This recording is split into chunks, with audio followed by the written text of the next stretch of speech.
Namaskar, Devion, or Sajanon. Today we bring you a story of hope, resilience, and transformation. Our journey takes us to Angola, a country in southwest Africa, marked by the scars of nearly 30 years of relentless civil war, a conflict that touched every corner of the nation and left deep wounds in its people. The war tore apart families, destroyed entire communities, and forced millions into overcrowded slums, where daily life became a struggle for survival, without access to clean water, electricity, or even enough food. When the guns finally fell silent, Angola faced a monumental challenge: to rebuild not just its cities, but the very spirit of its people, starting from the rubble and ashes left behind. The government dared to dream big, announcing an ambitious plan to construct 1 million new homes, aiming to restore dignity and offer a fresh start to its citizens. This vision was about more than just providing shelter. It was a promise to heal wounds, modernize the nation, and create a future where families could thrive in safety and comfort. Yet, the reality was harsh. Angola lacked the resources, skilled labor, and infrastructure needed to turn such a grand vision into reality.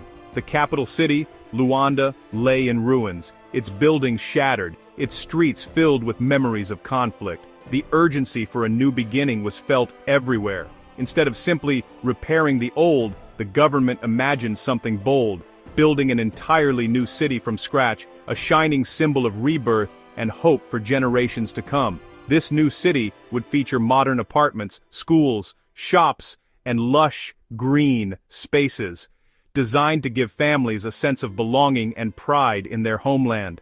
The world watched with skepticism. Could a nation so recently torn by war truly achieve such an ambitious transformation? Many doubted it was possible. Angola had the vision and determination, but it needed a powerful partner, someone willing to invest, build, and believe in this dream.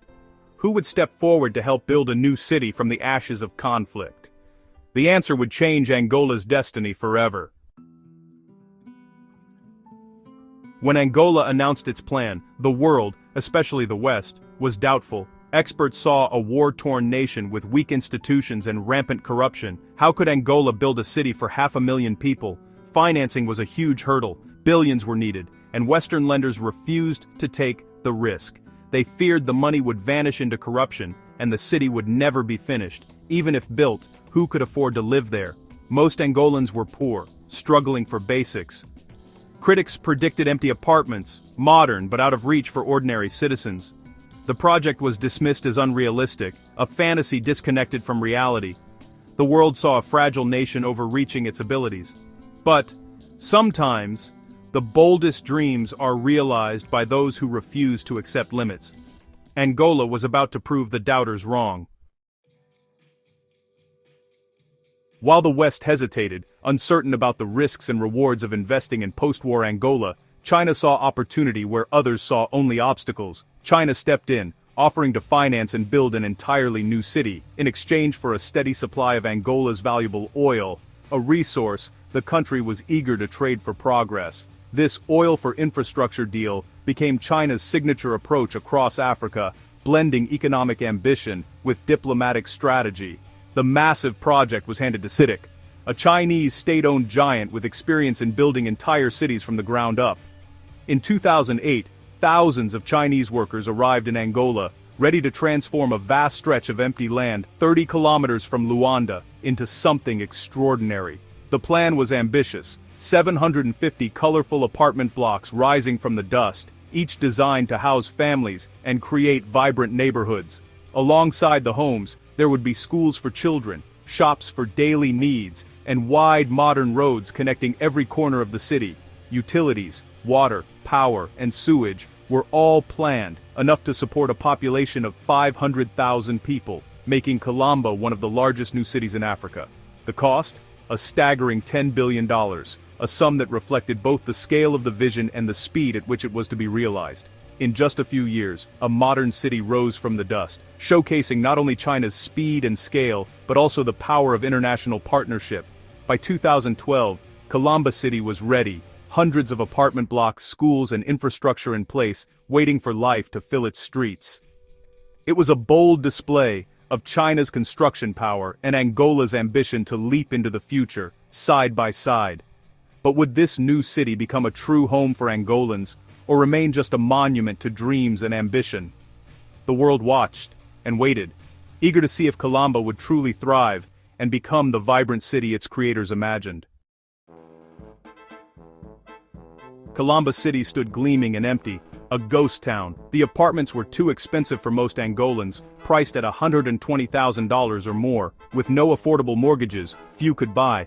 The city's streets were silent. The government had built a first-world city for a third-world population. The media mocked Calamba as a symbol of failed ambition. Critics said it proved the skeptics right. Grand projects mean little if people can't access them. The city's emptiness was a harsh lesson. Buildings alone don't create communities. The government and China faced embarrassment as the world watched. Calamba became a cautionary tale about top-down development. Infrastructure without affordability or access is just an empty shell. The dream was at risk of becoming a $10 billion nightmare. But the story wasn't over yet. Could Calamba be saved? Faced with failure, Angola acted fast. The government slashed apartment prices, making them affordable for the middle class. State-backed mortgages let families pay in monthly installments, not all at once. Teachers, nurses, and civil servants could finally move in. Ministries relocated staff to Calamba, filling apartments and jump-starting the community. Shops opened, buses arrived, and the city's silence gave way to daily life. Children played, neighbors chatted, and Calamba began to thrive. The population soared from a few thousand to over 80,000 by 2015. The ghost town label faded as Calamba became a vibrant suburb. The turnaround showed that policy changes can revive even the most troubled projects. Calamba's journey is a lesson. Real success means making cities work for people. With the right adjustments, even a near failure can become a symbol of hope. Calamba was alive at last. China's work in Angola didn't end with Calamba. Now, it's building the massive Quilanga water supply project to end Luanda's water shortages. Power China is constructing new pumping stations, treatment plants, and distribution centers. When finished, 500,000 cubic meters of clean water will flow to Luanda daily. China is also modernizing the city's sanitation, tackling sewage and waste management. These projects, involving partners like India, aim to make Luanda healthy and sustainable.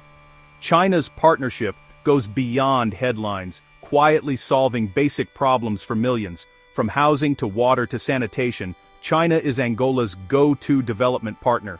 The transformation continues, building the foundation for a modern nation. Calamba was just the beginning. The real change is in the everyday lives improved. The story of Angola's rebirth is still unfolding. Why does China pour billions into Angola and Africa? The answer is strategic. China needs resources like oil to fuel its economy. By building infrastructure, China secures long-term access to these resources. Deals like oil for infrastructure benefit both sides. Angola gets roads and cities. China gets oil. These projects are part of China's Belt and Road Initiative, expanding its global influence. Building in Africa opens new markets for Chinese companies and showcases their expertise. It's good business, keeps Chinese workers employed and wins future contracts. Politically, China offers an alternative to Western aid with fewer conditions. This earns China allies and influence in international forums. China's investment is calculated, economic, political, and diplomatic gains all in one. It's a new model of global partnership. Chinese investment has transformed Angola, new cities, water roads, and jobs. Calamba now houses tens of thousands, and new projects promise better health and quality of life. China's speed and willingness to take risks have fueled Angola's modernization, but there's a downside. Debt. Angola owes billions to China, repaid with oil, leaving less for health and education.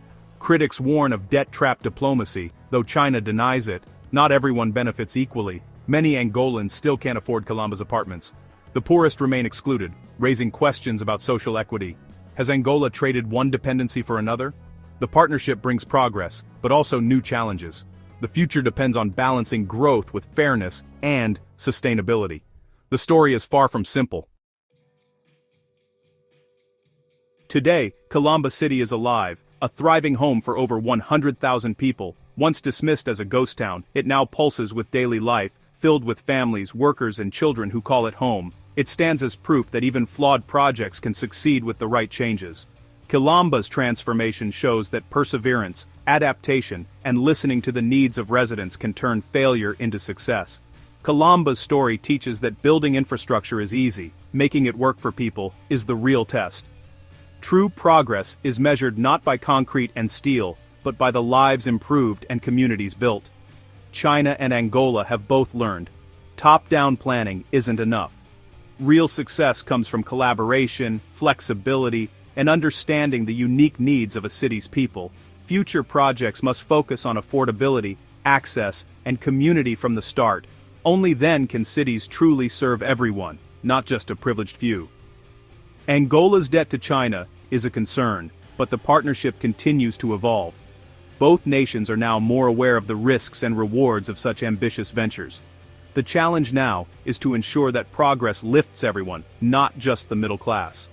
Inclusive growth and equal opportunity must be at the heart of development. Calamba is a case study in ambition, failure, and recovery, a lesson for the world. Its journey reminds us that cities are living organisms, always changing and adapting. As more nations seek rapid development, Calamba's journey offers both inspiration and caution. The world is watching, eager to learn from both its missteps and its triumphs. The future of Angola will depend on balancing modernization with social justice and financial prudence. Sustainable growth must be paired with fairness and responsibility. The story is still being written. Each day brings new challenges and new hope for a better tomorrow. For Angola, and for many developing nations, the next chapter is crucial. The world will be watching to see what comes next. Dhanyavad.